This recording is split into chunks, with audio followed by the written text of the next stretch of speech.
हमारा कौन सा चैप्टर स्टार्ट होने जा रहा है? अर्थमेटिक प्रोग्रेशन, समांतर श्रेणी। ठीक है, तो इसमें होता क्या है, एक प्रोग्रेशन मतलब श्रेणी होती है, एक नंबर कुछ चलते चले जाते हैं, बढ़ते चले जाते हैं। क्या तो क्या होता है इसमें, कुछ नंबर्स है जो बढ़ते चले जाएंगे, किस पैटर्न में बढ़ेंगे वो हम देखेंगे। ध्यान से समझोगे मेरी बात को। मैंने लिखे यहाँ पर कुछ नंबर, बंद कर देना है, बंद कर दो। मैंने लिखे यहाँ पर कुछ नंबर,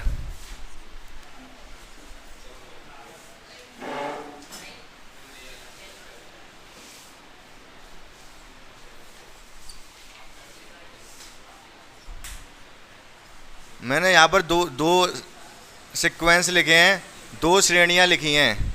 ठीक है, कौन सी आपको अच्छी लग रही है? आपको कौन सी अच्छी लग रही है दोनों में से?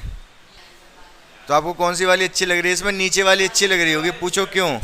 यहाँ पर देखो, 2 के बाद 8, फिर 10, फिर 20, कोई इसको समझ ही नहीं आ रहा क्या चल रहा है। यहाँ 4 का अंतर है।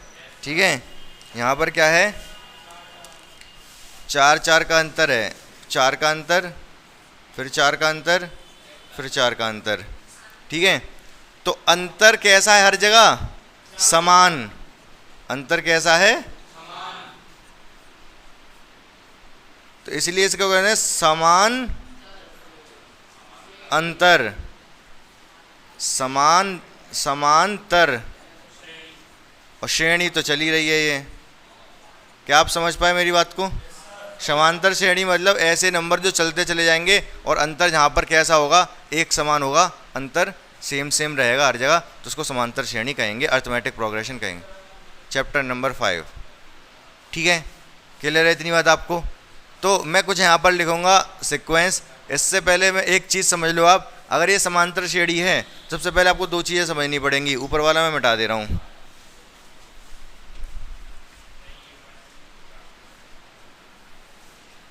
दो चीज़ें हैं जो कि आपको समझनी पड़ेंगी।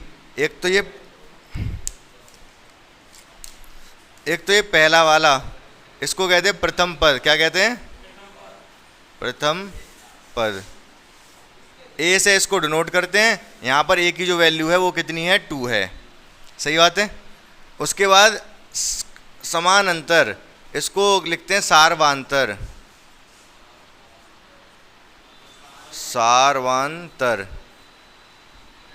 देख लेना यार, सही लिखा है वैसे। हाँ, देखना सारवांतर कैसे लिखते हैं भाई। तो इसको लिख लो आप, ऐसे लिख लो, सार्व अंतर, जिसको कि डी से डिनोट करते हैं। और इसकी वैल्यू कितनी है यहाँ पर? 4। सार्वंतर को किससे डिनोट करते हैं? डी से। ठीक है, क्यों डी से क्यों डिनोट करते हैं? क्योंकि इसको बोला जाता है कॉमन डिफरेंस। क्या बोलते हैं इसको? कॉमन के लिए वर्ड तो कोई नहीं, लेकिन डिफरेंस में डी आ रहा है ना, इसी वजह से इसको डी से डिनोट किया जाता है। तो प्रथम पद ए, कॉमन डिफरेंस 4 है यहाँ पर। तो 2 चीज़ें, प्रथम पद और सार्वांतर। इतनी बात क्लियर हो गई आपको? कोई दिक्कत नहीं है। अब मैं कुछ सीक्वेंस लिखूंगा, कुछ श्रेणी लिखूंगा, आपको बताना है वो समांतर श्रेणी है या नहीं। ठीक है, ध्यान से देखेंगे। सबसे पहले बच्चों आप मुझे ये बताओगे, इस वाले में ए की वैल्यू कितनी है और डी की वैल्यू कितनी है? ए इसमें कितना है? 10। और डी कितना है? -4। ए और डी समझ में आया आपको? ए पहला वाला, डी ये माइनस ये, या फिर ये माइनस ये, या फिर ये माइनस ये। यहाँ से यहाँ तक जाने में क्या कितना जोड़ा या कितना घटाया है? -4 हुआ है। यहाँ से यहाँ तक जाने में क्या हुआ है? -4। यहाँ से यहाँ तक जाने में क्या हुआ है? -4। तो डी कितना है यहाँ पर? -4 है। और ये तो 10 है, ये पहला वाला पद। क्लियर है? बिल्कुल कोई कन्फ्यूजन नहीं है इस बात में किसी को भी। ठीक है, आगे देखो। तो बच्चों ध्यान से देखेंगे, जो मैंने ये लिखे हैं आपको पता करने हैं समांतर श्रेणी है कि नहीं। ठीक है, तो आपने सोचा थोड़ा और लगाया, जो भी दिमाग लगाया। पहली वाली नहीं है, इसमें कितने का अंतर है? 2 का। इसमें कितने का अंतर है? 4 का। ये 8 है, ये 4 है। 4 समान अंतर नहीं है, तो ये समांतर श्रेणी नहीं है। ये वाली है, हाँ कितने का अंतर है यहाँ पर? -5। यहाँ कितने का अंतर है? यहाँ कितने का अंतर है? घटाओ, इसमें से इसको घटाओ, कितना आएगा? 1।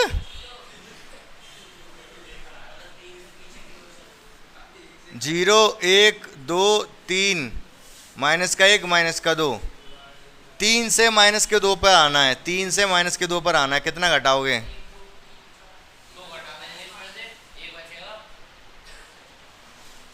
बोलो, 3 से कहाँ आना है? -2 पर। कितना पीछे आ रहे हो? 5 पीछे आ रहे हो। घटाओगे तो कैसे घटाओगे? -3 -2, इसमें से माइनस करना है किसको? 3 को। तो कितना आएगा? ये -5 आएगा। सही बात है ये। इसमें से इसको माइनस करेंगे तो क्या आएगा? ये वाली एपी है कि नहीं? अर्थमेटिक प्रोग्रेशन, समांतर श्रेणी, इसको बोलते हैं एपी। है या नहीं? हाँ, कौन कह रहा है? इसमें से इसको माइनस करो, कितना आएगा? इसमें से इसको माइनस करो, कितना आएगा? 0.02। इसमें से इसको माइनस करो, कितना आएगा? 0.002। अंतर समान नहीं है, तो समांतर श्रेणी नहीं है। क्या ये समांतर श्रेणी है? बिल्कुल नहीं है। 70 का अंतर है, 700 का अंतर है, 7000 का अंतर है। समांतर श्रेणी नहीं है। यहाँ पर ये समांतर श्रेणी है क्या? कितने का अंतर है? 0 का। यहाँ 0 0, कोई अंतर नहीं है, समान नंबर है।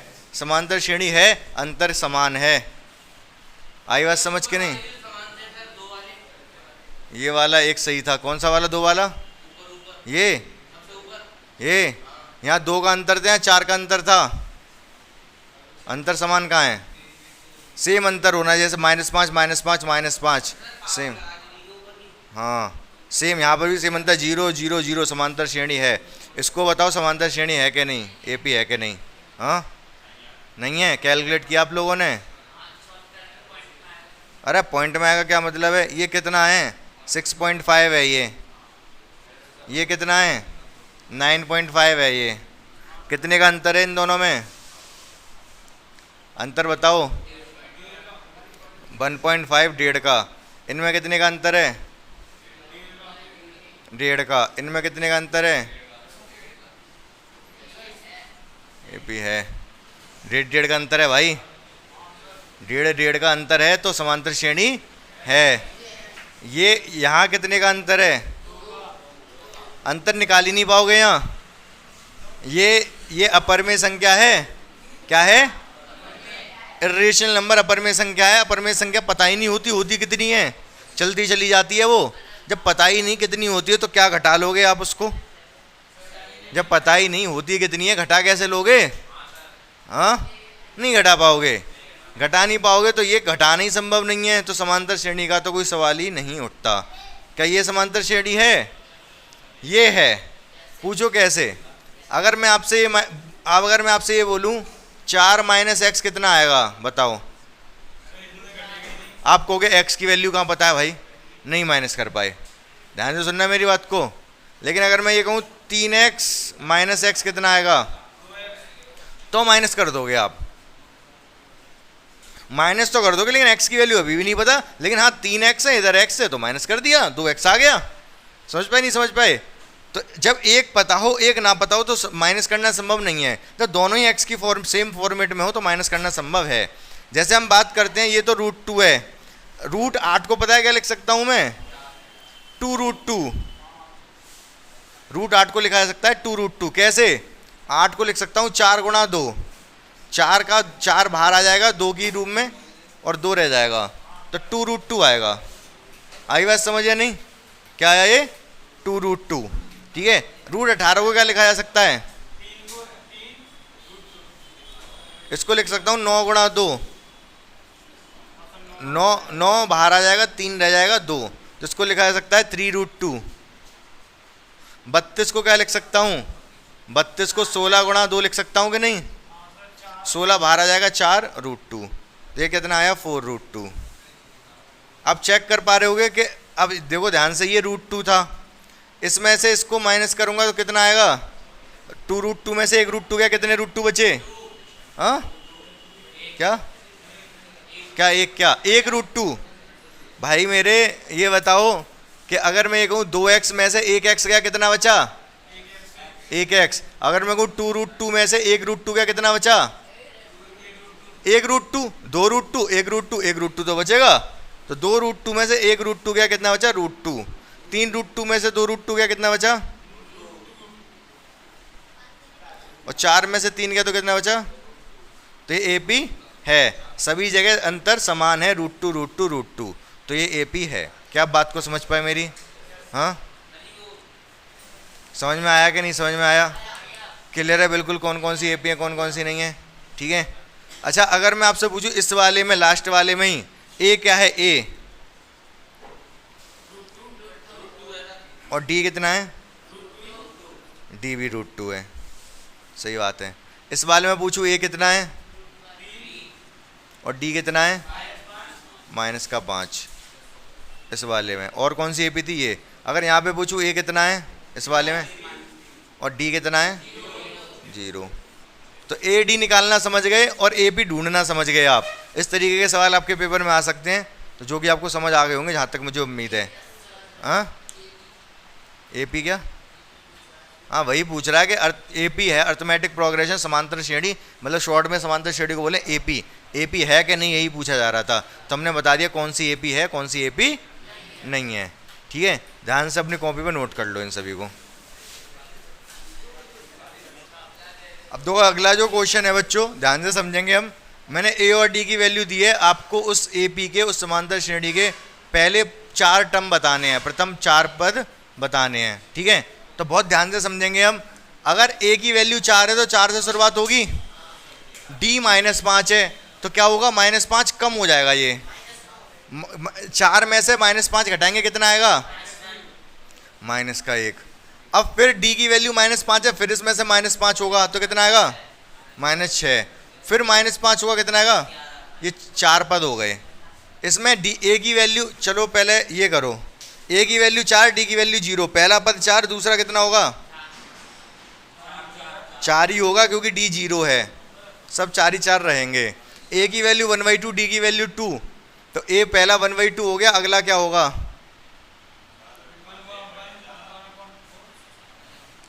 एक, हाँ 2 जोड़, मतलब अंतर क्या, 2 जोड़ दो, 2 अगर इसमें 2 जोड़ दोगे तो अगला पद मिल जाएगा, हाँ 1/, अरे भाई इसमें 1/2 में 2 को ऐड करना है, जोड़ना है, कितना आएगा, दिमाग खराब है, 3.5 कौन, 3.5 कौन बता रहा है, ये क्या बात है, आधा और 2 3.5, 2.5 होगा ना, ठीक है। और 2.5 लिखते कैसे हैं, 1/2 और 2 को जोड़ेंगे 2 एलसीएम आएगा, ठीक है।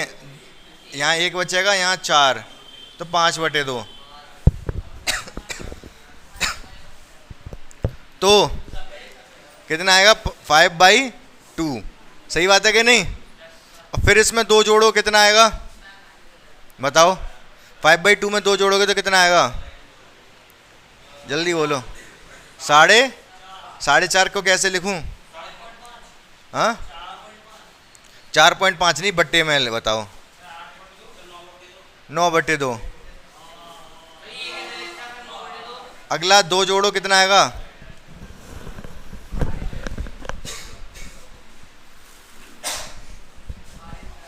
कितना आएगा 6.5, समझ में आया कि नहीं। ये ए दे रखा है -1.25 और डी ए दे रखा है, अगला क्या होगा,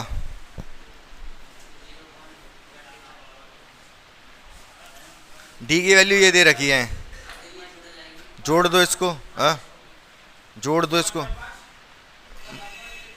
हाँ इन दोनों को इसमें जोड़ दो कितना,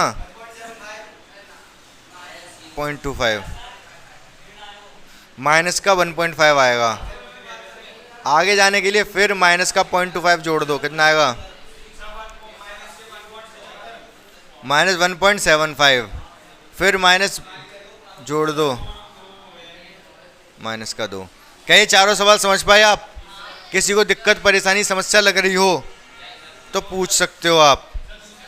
हाँ, ये क्या बताऊं? हाँ, ये 5/2 में 5/2 में जोड़ो कितना? 2 जोड़ना पड़ेगा। तो 2 एलसीएम, 2 से एक बार जाएगा 5, ये 1 से 2 बार जाएगा, 2 की गुणा 2 में होगी 4, 5 और 4 9, 9 डिवाइड बाई 2। अरे सॉल्व तुम कैसे सॉल्व करोगे इस चीज़ को? 5/2 + 2 को कैसे सॉल्व करोगे? तुम्हें सॉल्व करनी नहीं आती है भिन्न? हाँ तो करो फिर, जैसा कर सकते हो करो, मुझसे क्या पूछ रहे हो? बच्चों देखो, ये मैंने एक सीक्वेंस लिखा है, ठीक है? आपको बताना है ए कितना है पहले वाले में और दूसरे वाले में। ए कितना है इसमें और डी और बता दो। बताओ जल्दी फटाफट, दोनों सॉल्व कर दो। तो डी कैसे निकालोगे? इसमें से इसको माइनस करोगे, 5/3 से माइनस होगा 1/3, कितना आएगा ये? 4/4/3। इधर आ जाओ, ए कितना है यहाँ पर? -5। डी निकालने के लिए क्या करना पड़ेगा? ये निकाल दे रहा हूँ डी। इसमें से इसको माइनस कर लो, चाहो तो इसमें से इसको कर लो और चाहो तो इसमें से इसको कर लो। समझ रहे हो कि नहीं? सब जगह डी एक जैसा ही होगा। 7 में से 3 गया तो कितना? 4, और इसमें से इसको माइनस करोगे तो भी 4 ही आएगा। अगर नहीं, अगर आपने -1 से माइनस किया -5, -1 से माइनस कर रहे हो क्या? -5, तो क्या ये माइनस माइनस प्लस हो जाएगा? +5, +5, -1, +4। क्या आपको बात समझ आई? बात समझ आई कि नहीं? ठीक है, हाँ। तो ये दोनों सवाल समझ आए अच्छे से 100%? क्या? एक और 3 से कर लो। 3 से माइनस करोगे 3। अरे मेरे भाई, तुम मानोगे नहीं, तुम्हारी आवाज़ इतनी ज़्यादा आ रही है।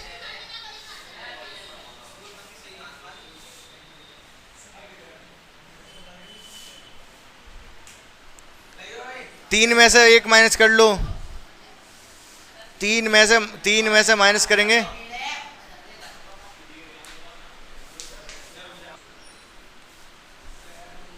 समझ में आया ये सभी को?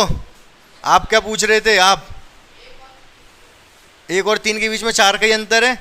3 में से माइनस का 1 माइनस करोगे तो कैसे माइनस करोगे? 3 में से माइनस करना है -1, तो माइनस माइनस प्लस हो जाएगा, ये +1 क्या आएगा? 4 ही आएगा तब भी। समझ गए कि नहीं?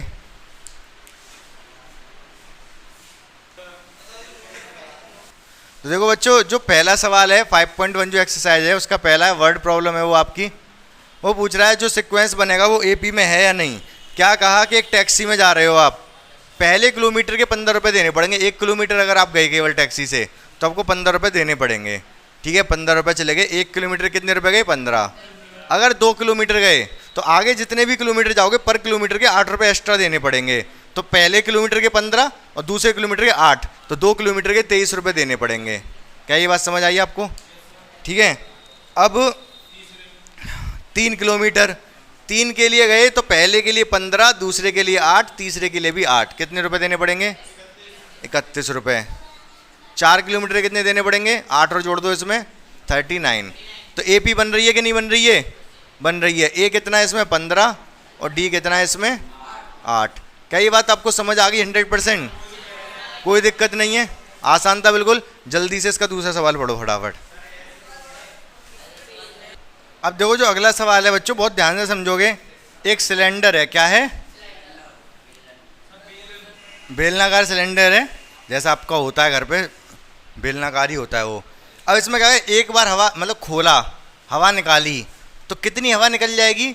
निकली क्या, बचेगी कितनी, एक चौथाई हवा बचेगी केवल उसमें। कितनी, एक चौथाई, 1/4। कहने का मतलब यह है कि मान लो टोटल इसमें 400 थी हवा पहले, मान लो कितनी हवा थी टोटल, 400 थी। एक बार जब हवा निकालोगे तो पहले 400 थी, जैसी एक बार हवा निकालोगे 400 की 1/4 रह जाएगी। 400 का 1/4 कितना हो गया, 100। 400 का 1/4 अगर आप करोगे, एक चौथाई करोगे तो 100 आएगा। कितना आ गया, 100। 100 हवा रह गई। अब फिर एक और बार जब इसको खोलोगे, हवा निकालोगे, तो फिर 100 की एक चौथाई रह जाएगी। 100 की एक चौथाई कितनी हो गई, 25। 100 का एक चौथाई 25 होगा ना भाई, 1/4 करोगे तो 25 आएगा, 25। फिर एक चौथाई करोगे, जरूरत नहीं है वैसे करने की, यहीं पता चल गया कि यहाँ पे अंतर कितने का है, 300 का, और यहाँ अंतर कितने का है, 75 का।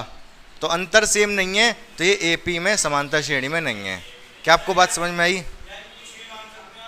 हाँ, ये मैंने एक वैल्यू से समझाया, 400 से समझाया। बाकी वैसे एक्स से मानते तो भी सही था, बाकी मैंने 400 से माना, वो भी सही है। एक्स से अगर कर दे तो मान लो पहले हवा एक्स थी, कितनी हवा थी उसके अंदर, एक्स। जब आपने एक बार ढक्कन खोला तो एक चौथाई हवा रह जाएगी, x/4 रह जाएगी। फिर जब एक और बार ढक्कन खोला तो फिर एक चौथाई, 1/4, x/4 का एक चौथाई कितने होगा, x/16। फिर इसका एक चौथाई, x/64। अंतर चेक करो, यहाँ पर कितने का, यहाँ पर कितने का है, कर लोगे चेक? हाँ करो, इसमें से इसको माइनस करो, कितना आएगा, x/4 में से x को माइनस करो। यहाँ पर भी ये -300 -75 है। 4x -3x / 4, तो यहाँ अंतर है -3x / 4 का। यहाँ अंतर चेक करो कितने का है, x/16 - x/4, तो 16 आएगा। x - 4x - 3x / 16, यहाँ पर 4 आया नीचे, यहाँ पर नीचे 16 आ रहा है, अंतर सेम नहीं है, तो इसलिए ये अर्थमेटिक प्रोग्रेशन एपी में नहीं है। आप समझने के लिए ये अच्छा है, आप कर ऐसे भी सकते हो। समझे नहीं समझे? 100%। तीसरा वाला पढ़ा आपने इसी का, हाँ, a = 150, d = 50। क्या क्वेश्चन था तीसरा वाला, क्या कर रहे हैं?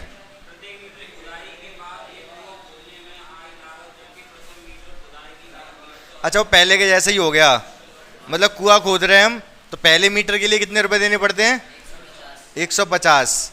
क्योंकि आदमी आएगा, अब तुमने मान लो आदमी 10 किलोमीटर दूर से आ रहा है, तुमने कहा 1 मीटर खोद दो केवल, तो पैसे तो ज़्यादा लेगा। अब जब आ ही गया वो 1 मीटर खोद ही रहा है, तो 2 भी मीटर खोद देगा, तो फिर 150 नहीं लेगा अगले मीटर के, तो अगले मीटर के कितने ले रहा है, केवल 50 रुपये ले रहा है वो। तो 2 मीटर के कितने रुपये देने पड़ेंगे, 200। 1 मीटर खुदाई के 150, 2 मीटर खुदाई के 200, मतलब 50 रुपये ही बढ़े अगली मीटर के लिए। और फिर एक और मीटर खुदवाओगे तो फिर 50 रुपये एक्स्ट्रा और 250, फिर एक और खुदवाओगे तो 50 और 300। समझ पा रहे मेरी बात को? पहले मीटर के ज़्यादा देने पड़ेंगे, क्योंकि तुम 1 मीटर अगर खुदवा रहे हो तो वो अपने घर से आ रहा है चल के, तो पैसे एक्स्ट्रा तो लेगा, मतलब 100 रुपये तो उसके आने के हैं, ये मान लो, ठीक है। फिर मीटर के हिसाब से पैसे लेगा वो। पहले मीटर के उसने 150 लिए, क्योंकि आया 1 मीटर खोदा। अब तो 2 मीटर खुदवाना है तो 50 एक्स्ट्रा और लेगा। फिर 3 मीटर खुदवाना है, 50 एक्स्ट्रा और लेगा। 4 में 50 एक्स्ट्रा और। जहाँ पर आप देख पा रहे होगे ए की वैल्यू 150 है और डी की वैल्यू 50 है, ठीक है। ये तीसरा वाला हो गया, पहले का तीसरा। पहले का चौथा क्या कह रहा है, पहले का चौथा क्या कह रहा है, चक्रवृद्धि ब्याज कभी भी क्या नहीं होती, समांतर श्रेणी में नहीं होगी। क्यों नहीं होगी? चक्रवृद्धि ब्याज का फॉर्मूला पता है आपको, a = P1 + R/100 की पावर n, या फिर t लिख सकते हो। ये चक्रवृद्धि ब्याज का फॉर्मूला है। बात समझ में आ रही है कि नहीं? लेकिन फॉर्मूले से नहीं करेंगे हम। चक्रवृद्धि ब्याज का मतलब पता है आपको क्या होता है, बताओ? ब्याज के ऊपर ब्याज। अगर मान लो मुझे 10% ब्याज दे रही है बैंक, कितनी ब्याज दे रही है, 10%। अगर मेरे बैंक खाते में कितने रुपए हैं, 1000, कितने रुपए हैं, 1000। मेरे बैंक अकाउंट में 1000 रुपए हैं, मुझे इस पर 10% ब्याज मिलेगी, तो कितनी ब्याज मिलेगी? इसका 10% कितना हो गया, 1000 का 10% 100, 1000 का 10% 100। जब मुझे 1000 पे 10% ब्याज मिली, 100 रुपये ब्याज मिली, अभी मेरे अकाउंट में 1000 रुपये थे, अगले साल कितने हो जाएंगे, 10% ब्याज तो वैसे साल के हिसाब से देखी जा रही है यहाँ पर। वैसे आपको जो बैंक है वो महीने के महीने इंटरेस्ट देता है, लेकिन हाँ अगर आपको बैंक सेविंग अकाउंट में 3% ब्याज दे रहा है, कितनी 3% सालाना ब्याज देगा, वार्षिक ब्याज देगा, एनुअल ब्याज देगा, ये 3% महीने के हिसाब से नहीं देगा। 3% महीने, हाँ 3% अगर देखोगे आप, अगर महीने के हिसाब से देखोगे तो वो 3% नहीं दे रहा, महीने के हिसाब से तो वो 3/12% दे रहा है। 3/12% में 1/4%, 1/4 मतलब 0.25%, मात्र इतनी ब्याज देगा। एक महीने में जो ब्याज बढ़ेगी 0.25% बढ़ेगी केवल। जो 3% ब्याज है सेविंग अकाउंट की वो पूरे साल की है। समझ पा रही मेरी बात को क्या कह रहा हूँ? बढ़ती महीने के महीने है, और महीने के महीने जो बढ़ती है वो 0.25% बढ़ती है केवल। मतलब आपके अकाउंट में 1000 रुपये हैं तो अगले महीने कितने हो जाएंगे वो हैं? अरे इसके हिसाब से जो एक्चुअल डेटा है उसके हिसाब से पूछ रहा हूँ मैं। हाँ 1000 का 0.25% निकालना है आपको। हाँ कितने? 1010 कहाँ से आ गया? 0.25% कितना हो गया 1000 का, ये पूछा जा रहा है आपसे। हाँ 2.5% निकालना नहीं आता क्या? 1000 का 0.25% परसेंट निकालने के लिए 100 की डिवाइड हो जाएगी, 2 जीरो से 2 जीरो कट गए, 10 का गुणा इसमें होगा, पॉइंट आगे खिसक जाएगा 2.5। तो 2.5 रुपया अगर 1000 रुपये आपके बैंक अकाउंट में है तो एक महीने बाद 2.5 रुपये बढ़ेंगे केवल। क्या कह रहे हो, क्या फायदा? और लेकिन यही अगर 1 करोड़ हो तो, अगर 1 करोड़ हो आपके बैंक अकाउंट में फिर कितने बढ़ेंगे? निकालो।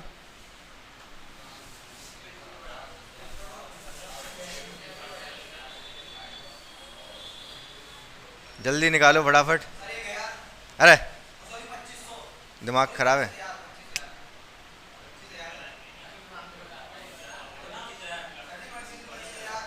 25,000 पक्की बात है? देख लो।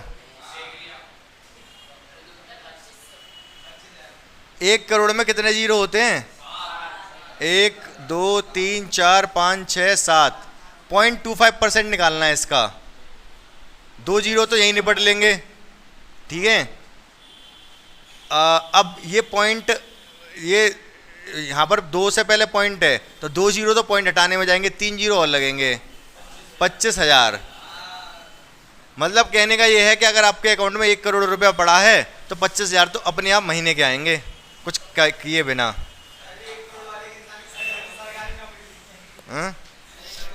अगर चलो ठीक है, इधर ध्यान दो, इधर ध्यान दो। हजार रुपए हैं। अब ये मैं थोड़ा समझाने के लिए अलग परसेंटेज का हिसाब ले रहा हूँ।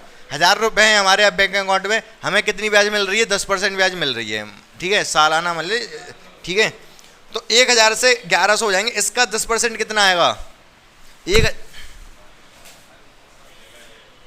लग गया। 1000 का 10% कितना होगा? 10/100। 10 डिवाइड बाई 100, 10% है। 1 जीरो से 1 जीरो खत्म, 1 जीरो से 1 जीरो खत्म, कितना आ गया? 100। तो 1000 का 10% 100 रुपये हो गया, तो 1000 पे कितने हो जाएगा? 1100। 1000 से 1100 रुपये हो जाएंगे, 100 रुपये बढ़ के। 1000 का 10% 100 है, तो 1000 से 100 रुपये बढ़ के 1100 हो जाएंगे। बोलो हाँ। हाँ हाँ ठीक है, इतनी बात समझ में आई आपको? ठीक है। अब होगा क्या? अब ये तो 1 साल की कहानी है। मान लो यहाँ पे सन लिख दे रहा हूँ, ये 2021 से 2022 को इतने हो गए, 2023 को कितने हो जाएंगे? हाँ नहीं, 1200 नहीं, यहाँ चक्रवृद्धि ब्याज देगी बैंक आपको। मतलब इस बार जो 10% ब्याज मिलेगी 1000 पे ना मिलके 1100 पे मिलेगी। 1100 का 10% कितना हो गया? 1100 का 10%, 10/100। 1 जीरो से 1 जीरो, 1 जीरो से 110। अब इसमें हाँ बैंक चक्र, तो 1100 की 10% ब्याज मिलेगी। 1100 का 10% हो गया कितना? 110। 110 जोड़ो अब इसमें, कितना आएगा? 1210। अब 1210 पे 10% ब्याज मिलेगी। लेकिन वो छोड़ो, आगे का नहीं कर रहे। यहाँ पे अंतर कितने का है? 100 का। यहाँ पर अंतर कितने का है? तो क्या ये एपी में है? नहीं है, अंतर सेम नहीं है। समझ पाए नहीं समझ पाए मेरी बात को? तो चक्रवृद्धि ब्याज में जो पैसे बढ़ रहे हैं वो एपी में नहीं होंगे, क्योंकि अंतर समान नहीं रहेगा, अंतर बढ़ता चला जाएगा, ब्याज पे ब्याज मिलती चली जाएगी। साधारण ब्याज होती तो केवल 100 ही रुपये ब्याज मिलते। साधारण ब्याज में ये होता है कि जिस जो आपको साधारण ब्याज दे रहा है उसको पता है कि आपने 1000 रुपये दिए थे, 100 रुपये तो उसने तुम्हें ब्याज के दिए हैं, 100 बढ़ते रहेंगे। अगर साधारण ब्याज होती तो 100 बढ़ते हर साल। हाँ हाँ, चक्रवृद्धि ब्याज कहेगा तो एपी नहीं है, अगर साधारण ब्याज कह देता तो एपी होती, फिर 100 बढ़ते हर साल। हाँ, मिश्रधन, ये मिश्रधन ही है, ये 1000 रुपये थे, फिर ये मिश्रधन 1100 हो गया, फिर मिश्रधन 1210 हो गया, अमाउंट बोलते हैं फ्रेंड्स, ठीक है। तो ये मिश्रधन है, जो पैसे हो गए, ब्याज कितनी है 100, यहाँ 110, और मिश्रधन कितना हुआ 1100 और 1210। क्या आपको बात समझ आई? क्लियर है? चक्रवृद्धि ब्याज समांतर श्रेणी में नहीं होगा, साधारण ब्याज समांतर श्रेणी में होगा, ठीक है। 100% क्लियर है? तो पहली वाली एक्सरसाइज तो 5.1 तो आपकी हो गई। आप बैठ के 1 मिनट देख लो, एक्सरसाइज में जो जो सवाल है, अगर कोई नहीं आ रहा है तो आप पूछ सकते हो, अदरवाइज एक्सरसाइज तो कंप्लीट है। आप जल्दी चेक करो। लेकिन देखो जो बच्चों, जो आपके सवाल में जो डेटा दे रखा है पहले के 4th में, वो क्या दे रखा है? 1000 रुपये थे ना, 10,000 रुपये थे, ठीक है। 10,000 रुपये हैं पहली साल में, 8% ब्याज मिलेगी चक्रवृद्धि ब्याज, इस पे कितने रुपए हो जाएंगे? 8%, 800 रुपये बढ़ा दो, इसमें 800 रुपये बढ़ाओगे तो कितने हो जाएंगे? इतने रुपए हो गए आपके अकाउंट में, हो गए कि नहीं हो गए? अब 8% ब्याज मिलेगी इस पर, 8% ब्याज मिलेगी किस पर? इस पर 1800 पर 8%, 2 जीरो से 2 जीरो समाप्त, 64 और 8, 864 रुपये ब्याज मिलेगी। इसमें 864 जोड़ दो, अब कितना हो जाएगा? 11664। सही बात है ये? यहाँ पर अंतर कितने का है? 800 का। यहाँ पर अंतर कितने का है? 864 का। इसलिए एपी में नहीं है ये। समझ पाए नहीं समझ पाए अब? ठीक है। हाँ, चक्रवृद्धि ब्याज, हाँ, तो समझ गए कि नहीं समझ गए? ये क्लियर है 100%? नोट कर लो, आगे वाले क्वेश्चन जो भी हैं करके देख लो आप।